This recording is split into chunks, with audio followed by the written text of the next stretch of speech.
শ্রেণী পেশার মানুষ সহ আমরা এটা এই উচ্ছেদ অভিযান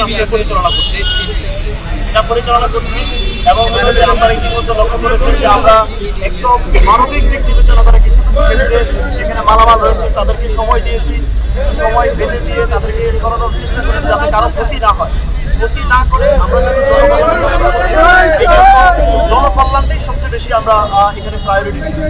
সেজন্য আমরা যাদের মালামাল সরানোর দরকার তাদেরকে সরানোর টাইম দিয়েছি, যাদেরকে হলো যে বুঝানোর দরকার তাদেরকে বুঝিয়ে আমরা এই উচ্ছেদ কার্যক্রম পরিচালনা করছি এবং আমরা আশা করছি যে সার্বিক 14 গ্রাম যে উপজেলা রয়েছে 14 গ্রাম উপজেলার সর্বস্তরের জনগণের যে সার্বিক সহযোগিতায় আমরা আসন্ন যে ঈদযাত্রা রয়েছে সেটাকে আমরা নির্বিঘ্ন করতে পারবো ইনশাআল্লাহ।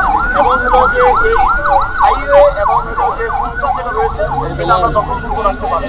অবৈধ যে কোনো ধরনের স্থাপনা আমরা আজকে শুরু করলাম। আপনারা ইতিমধ্যে জেনেছেন যে আমরা অত্যন্ত মেথডিক্যাল ওয়েতে সর্বসাধারণের জ্ঞাতে সব কিছু প্রচারণার মাধ্যমে পরবর্তীতে এসে আমরা উচ্ছেদ অভিযান পরিচালনা করছি এবং এটা আমাদের আজকেই আমরা শুরু করলাম। এটা আমাদের বাংলাদেশ সেনাবাহিনী, পুলিশ বাহিনী সহ সর্বসাধারণের সহযোগিতায় এই কার্যক্রম চলমান থাকবে।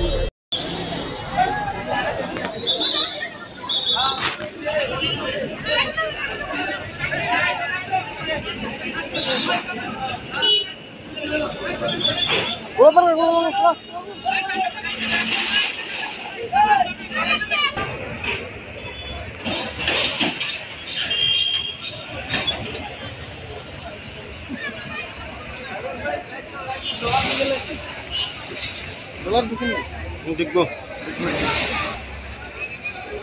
ডলার কাম করে লাগছে